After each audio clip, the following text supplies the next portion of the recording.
Hi, it's Nina. Good to have you back at Curated Illusions. Welcome. I am returning with hopefully more coherent and organized speech today because I've got notes on this bad boy, my old phone, for assistance because English isn't my first language. So, as announced in the previous video, this is also an invitation to go watch it if you haven't done so already. It's just a 2 minutes long intro video. You might enjoy it. In this one, I'm sharing more about myself, specifically what led me to become a metaphysical mentor, the experience that shaped me and influenced my style of manifesting and reality creation. I think it will be a two-part video. First, a bit of context and history, how I got here, and in the latter, probably a more fun and engaging part, I'll talk about what at the time was the most mind-bending personal mind-matter interaction manifestation for me. Maybe timestamps will be useful for these two parts, so if you want to listen to them in a different order, you can do so. Let's start at the beginning. I was a curious child, an ambitious student, and an artist at heart. A competitive figure skater who won a couple of titles, wanted to be a fashion designer, but went on to study in a more serious field, so it ended up being architecture. As a student, I worked flying, so I was a flight attendant for about 3 years, and then I returned to figure skating, working as a figure skating coach, which naturally kind of progressed into a different type of coaching. I had a desire to be an online coach for a really long time before actually attempting to become one. So this current profession-wise, I got certified as a coach at the end of 2019, which includes, that certification included a Master NLP and EFT certifications, but I rarely use those modalities as I prefer the methods and approach I developed on my own they just emerged through the process of working with others and just my own practice throughout the last 17 years since the beginning. Following that certification, I worked with hundreds of clients with a coaching company under a different coaching company in 2020 and 2021, which also has its own YouTube channel. Perhaps there's someone among the viewers who are my former clients as well. Through that channel, I just want to say hi to you if anyone of those is among the viewers. After working there, I felt ready to start out on my own, so coaching clients mostly through word of mouth and the ones that I found elsewhere on social media, encountered through conversations with people, while also working as a figure skating coach, until now that I've decided to make myself and this practice available to and accessible to more people through making my own YouTube channel. Let's get into the manifestation history, I guess. I remember first getting actively interested in consciousness, awareness, and manifestation circa around 2006. It was my second year at uni studying architecture, as I mentioned, and I was so dissatisfied with uni life experience. I was looking for solutions to feeling kind of trapped at the time. So one day, as I was roaming the psychology, philosophy and self-help aisles at the library, I remember distinctly a light blue with golden details book spine kind of almost jumped at me and grabbing my attention. I grabbed it with a sense of urgency, I remember at the time. And then leafing through it, I knew I had to read it, so I took that home and remember it being both comforting as well as revelatory at the time. It inspired a lot of my creative work afterwards. Then at the end of the same year, so 2006, or maybe it was the beginning of 2007, an acquaintance who has been listening to me complain a lot about life suggested I watch this docu-like movie he pirated, which was none other than The Secret. So these two things, the movie The Secret as well as The Power of Now, really opened my mind and eyes to a greater sense of possibility and encouraged me to explore these concepts further, and just for me to start implementing what I've learned in my own life, which was mostly for uni projects as well as any creative endeavors that I've done at the time.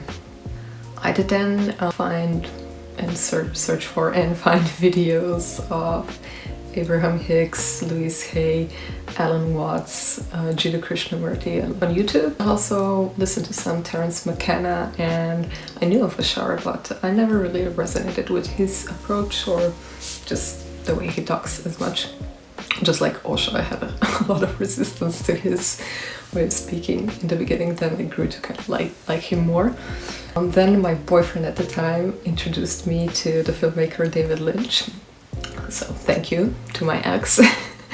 I read his autobiography and self-help guide on meditation, consciousness and creativity, titled Catching the Big Fish.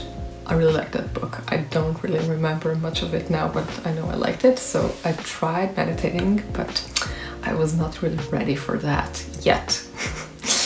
At around the same time, I also gained the courage to find A Course in Miracles at the library. I had many initial reservations simply because it uses religious-like, the author uses religious-like language and symbolism. I didn't read the entire book, but what I did read, the majority of it, it turned out to be a great non-dual resource that I would return to over the years.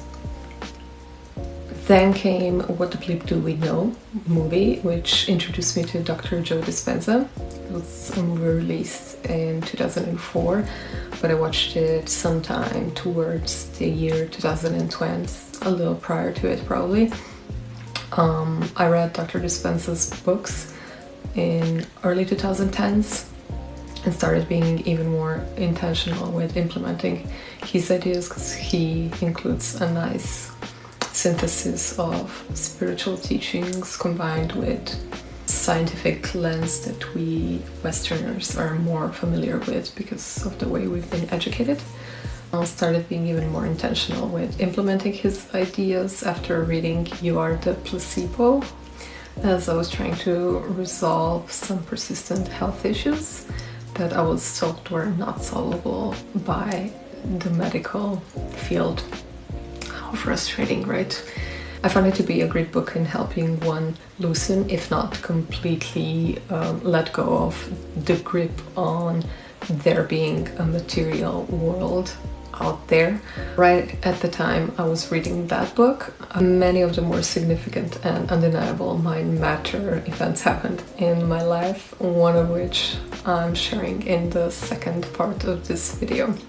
So after the Dr. Dispenza came an era where I realized I need to examine the history of science and scientific method, as well as the philosophical implications behind the things us Westerners get taught at school through the education system, the way we're indoctrinated to see the world, and it's taught as the truth, especially after some of the events I witnessed happening, which simply shouldn't be possible or real according to some physical laws. I started learning about different types of ontologies and epistemologies. I went off into Rupert Sheldrake, Dean Radin, and David Deutsch, Chiara Marletta, and some other thinkers and authors' direction, along with reading Thomas Kuhn's famous The Structure of Scientific Revolutions and Paul Feyerabend's Against Method, both of which I loved, as I've started getting more and more annoyed with the sanctimoniousness and inviolability of science and it being somehow synonymous with truth, capital T truth. It was smelling fishy and too proudly forceful, so I naturally had to start poking holes in it and going even deeper down the rabbit hole. There's also been many scientific articles and philosophical articles read in this process and other books as well, but there's too many to list in this hopefully not too long a video in the end. So I had to consume all this media and knowledge because despite being a champion for possibility, opportunity and limitlessness, I also have had a pretty stubborn doubting Thomas streak or part of personality that needed a whole lot of convincing and proof to finally realize that there really is no spoon, in the words of that child monk from the Oracle's waiting room in the movie The Matrix. There is no spoon is a great segue to the second more interesting part of this video, a personal mind matter / manifestation story. So let's get into it. This happened about 10 years ago now, when I was working as a head figure skating coach in a different country, so away from home, and I had enough free time outside of coaching little skaters to study Dr. Joe Dispenza's work, also some other work, but I remember this one the most.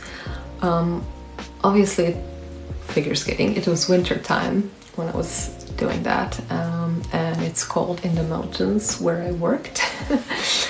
I was living alone and my work contract was such that it included a club that I was working at, paying also for my accommodation and living expenses, the utility bill, etc. by that skating club along with getting my salary. So after working on ice for a couple of hours, I was always thrilled to return back to the apartment afterwards to take a hot shower and snuggle up next to the heater, next to the radiator. The winter was getting colder, and despite trying not to increase the heating bill, kind of being mindful since they're paying for this expense, the club, I didn't want to rack up the bill, so I was trying to be mindful of it, but I simply had to turn up the thermostat more and more as it was getting colder, so it wouldn't be freezing at home, because I was freezing for hours skating on ice prior to that. I remember distinctly how the thought of, oh God, they're gonna tell me to have to decrease the heating because it's racking up the utilities bill one afternoon. Just now looking back at it, it was probably a result of just being there alone and random fears popping into my mind, and this was the result of it. I had that thought one afternoon, and sure enough, a couple of days later, my employer called me explaining the hidden bill situation and asking me to be more mindful of my use of it and trying to help them decrease the heating bill. I didn't argue or try to convince them of my view that I'm cold. So I just accepted it and tried to adjust. But I was a bit frustrated and irritated first. But then I got really angry as that request made me feel deprived and unsafe, along with some work-related frustrations at the time, because it's easy for me to take things personally working as a figure skating coach. I don't know, it's just something that happens. So my irritation with work as well as the situation kind of kept brewing under the surface, and again I remember a very spiteful and strong thought crossing my mind one day. I thought, okay, so you don't want me to be warm and comfortable at home? I'll make your heating bill be 0 next month, and you're gonna feel so sorry for even suggesting this. Kind of I find it funny now, but it's kind of salty. So I felt indignant and insulted at their request. I had a thought, a sentence in my mind, and didn't think much of it, how or why, or the process of how I'm gonna make that bill be 0 out of spite. It was just a deep gut level, knowing they're gonna regret it. So I was determined. The clarity of desire is important in manifestation. This is a clear proof of it. So guess what happened the next day? The heating stopped working. I checked the radiators, tried changing the settings, nothing. Checked the central station and the settings for my apartment in the utility room downstairs. Couldn't change nor achieve anything on my own. So immediately made a connection. I remembered that I had that thought earlier, so I figured I can't do anything. It stayed that way broken for an entire month because I'm not gonna ask for help. I'm helping them out by keeping the bill low, the expenses low. So in the meantime, I kept myself warm by buying electrical heater. So that did the job for a while. And sure enough, at the end of the month, my employer came asking and wondering how the heating bill is so low. I think it was actually zero. What's going on? And I proudly announced it wasn't working the entire month and it was cold. They quickly changed their tune from last month's to being shocked and being concerned about me this time and how I should have told them so they could call a handyman to fix it or whoever is taking care of it. I don't even remember. I felt so smug when this happened, and I realized, like, through this process that I did this. I mean, my higher self, my mind, I noticed the connection between what was going on in my mind, in my internal world, and what happened outside. So this one story and experience really deepened my belief and understanding of the mind-matter connection. It was undeniable in this case. It helped me understand the lack of separation between mind and matter, the inner so-called subjective world and the outer, often assumed to be the objective reality. I also forgot to mention and include at around 2016 I came across Neville Goddard's teachings for the first time. It was, I remember, a YouTube channel of a vegan girl that I followed for vegan recipes and lifestyle tips, completely unrelated to manifestation, and I found it interesting. Of course, I was already interested in this, so I just explored Neville's teachings further from then onwards, and then I saw this type of Neville Goddard content popping up more and more through the years, and then in the 2020s it really popped off, so to speak. So that's all for the second video. I hope you enjoyed getting to know a little bit more about me. Hope it was entertaining, especially the story time, or maybe even relatable. If you have any similar stories, I would love to hear about them down below. Also, please leave any requests for future themes, topics for the videos that I should do, any questions if you've got them. I'm also inviting you to check my links in the description box. I have coaching available if you want to work with me. I got cut off. Or you have any ideas for topics for the video, or just requests, not ideas. I've got plenty of ideas, but I would love to do the content that you find more interesting. Send me an email with questions, requests as well. You can do that. And I'll see you in the next video coming right up in the upcoming days. So thanks for being here again, and I'll see you in the next one. Bye.